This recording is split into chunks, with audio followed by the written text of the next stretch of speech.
Winter in the medieval countryside was not merely cold, it was a relentless, invisible predator. Imagine waking each morning to frost coating the inside of your walls, your breath crystallizing in the air, and knowing that tonight there may be no fire to keep your family alive. Here's the paradox. Millions of peasants survived these freezing months, often in houses with no chimneys, no insulation, no glass windows, and no modern comfort. How did they do it?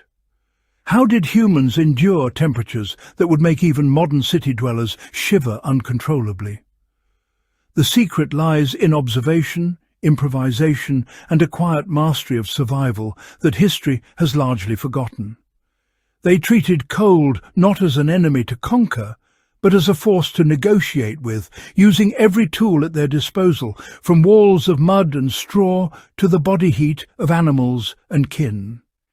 Each frostbitten winter tested ingenuity and endurance, yet countless lives persisted. The mystery is how such harsh conditions shaped entire rhythms of daily life, from labour schedules to meals, sleep patterns to clothing. Tonight we peel back the layers of snow and myth to uncover how ordinary people, with nothing but their wits and stubborn resilience, endured the unimaginable chill of medieval winters.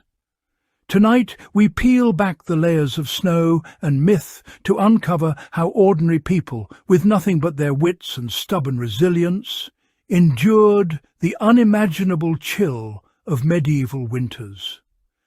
Tonight we peel back the layers of snow and myth to uncover how ordinary people, with nothing but their wits and stubborn resilience, endured the unimaginable chill of medieval winters. To grasp their survival, we must first step into their world. Peasant homes were tiny, often just 1 or 2 rooms, intentionally designed to conserve heat. Thick wattle and daub walls absorbed and radiated warmth slowly, while low ceilings trapped it near the living space. Windows were rare, and when present, covered with oiled cloth to block wind while letting light in. Fireplaces existed, but rarely provided enough heat to warm the entire dwelling, so their use was highly strategic, reserved for cooking or occasional warmth. Peasants did not live apart from their animals. Cows, goats and chickens were often kept in the same spaces, their body heat naturally supplementing the meagre warmth inside. Clothing was layered and multifunctional.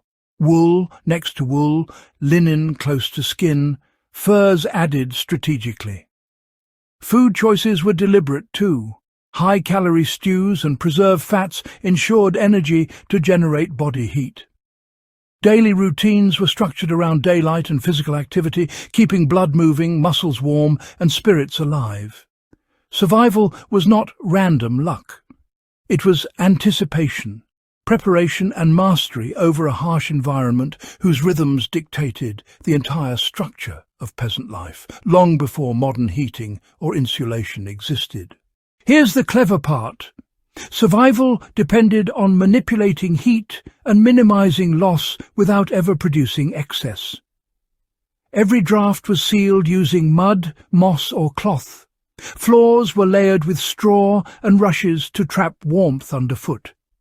Even smoke from the hearth was intentionally retained to warm beams and walls before escaping. Bodies became tools of warmth. Activity was timed to generate heat. Sleep cycles were staggered to prevent exposure during the coldest hours, and family members huddled together to share warmth efficiently. Food was fuel, not just nourishment. Stews and fats burned slowly, providing a sustained internal fire. Houses themselves evolved through careful observation. Walls facing prevailing winds were thickened, roofs low and insulated, and villages clustered to create windbreaks. Knowledge came from centuries of trial and error, passed orally from parent to child, quietly perfected in an environment that demanded constant adaptation. This intelligence faded not because it was flawed, but because modern heating replaced the need for it. Once comfort was assumed through technology, the subtle, continuous negotiation with cold that defined survival for centuries was forgotten. Peasant ingenuity reveals that human survival is less about tools and more about understanding and harnessing the forces around us. Modern life can still learn from this forgotten wisdom. Passive heating strategies like thick walls, insulated flooring and reflective surfaces echo medieval practices, offering energy-efficient alternatives for sustainable living. Layering clothing, managing activity to optimize body warmth, and using shared spaces for heating are principles as relevant today in power outages or extreme climates as they were centuries ago.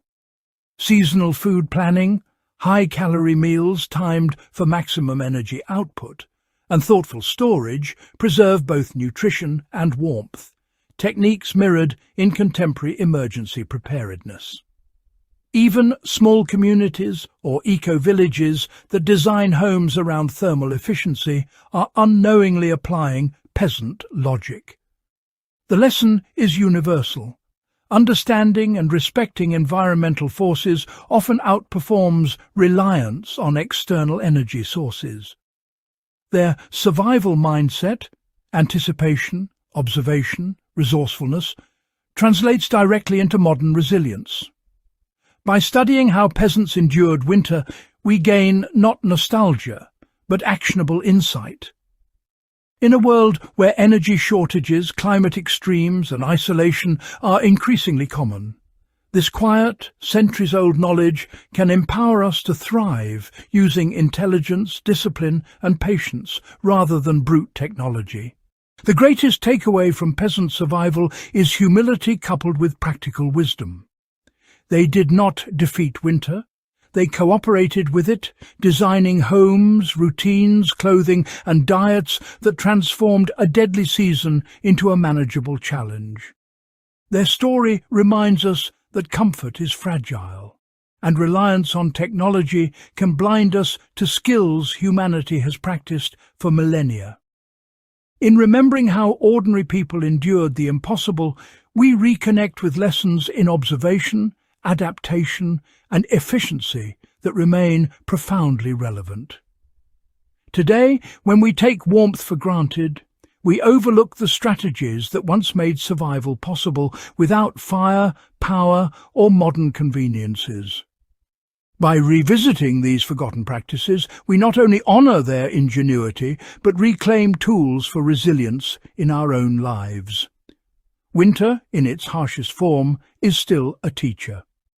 Share this knowledge, explore the wisdom of adaptation, and remember, survival is not about avoiding the cold, but learning to move with it, to shape it, and to endure.